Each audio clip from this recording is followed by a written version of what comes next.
have we got here?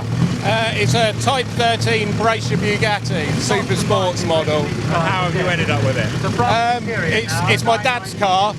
He's had it about 9 years. He's always been into vintage cars and vintage racing cars, and he just decided to buy it. And it's been sort of raced and hill climbed since then. So the ideal car to have a small person in the passenger seat.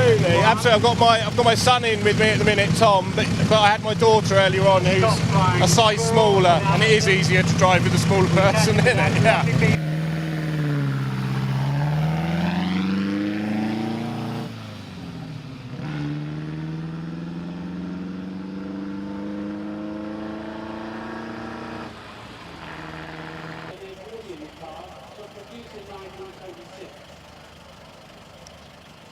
You look like you need just a picnic hamper and you're ready for a family outing. It's pretty much that way, I think.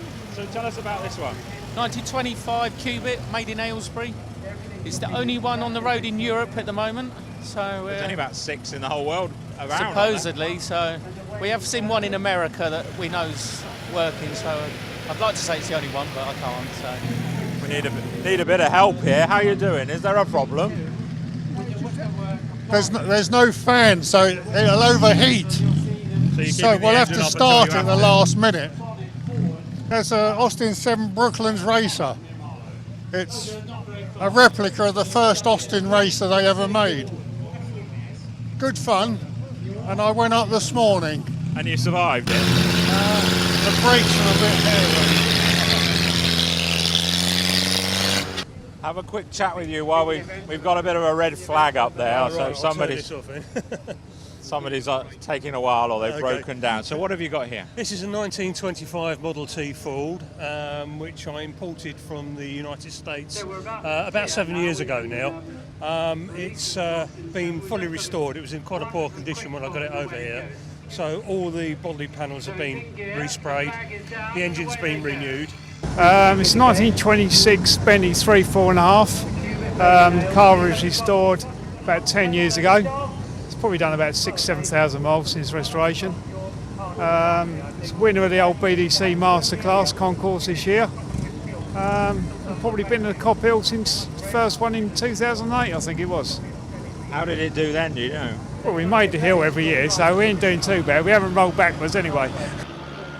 It's a 1926 Ford Model T. In 1968 it was converted by Glenn Fulcher for a hot rod, and has been racing on the hot rod scenes ever since. It stands out from all the others, doesn't it? Yeah, it does. We got the car together last year for Pendine Sands, so that we could race on the beach at Pendine. And it did very well, 84.6 mile an hour, so it's very good. Just waiting to cross to Cop Hill. This is such a dinky little car. What is it? It's an Austin 7 Top Hat, 1927. And how long has it been in your hands? About 28 years, quite a while. And have you done the Cop Hill this morning? I've done it this morning. I did it last year for the first time, so yes, this is my third trip up. This is a 1923 Sansom. The model is AL22, built in Paris, built by what was an aircraft manufacturer for the First World War, and it was built to meet a tax brake which was 350 kilos. So it was a very, very light thing in its day, and lots of aluminium were used. So tell me, what have you got here? An Alvis 750, 1250 rather. You seem to have got every generation of the family in with you. Yes, we have. You've been banished. You've got to run behind. I went up this morning. Oh, that's all right then.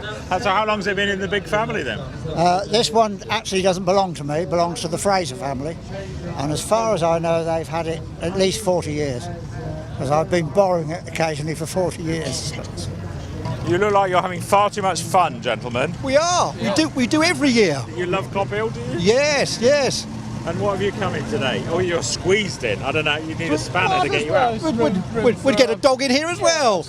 Yes. 1929 Gordon England Cup, which is basically an Austin 7 with a special body. Very comfortable it is too. That's it. Been here every year. At least one day, but we usually change the cars for the second day. because you can't drive this for 2 days running.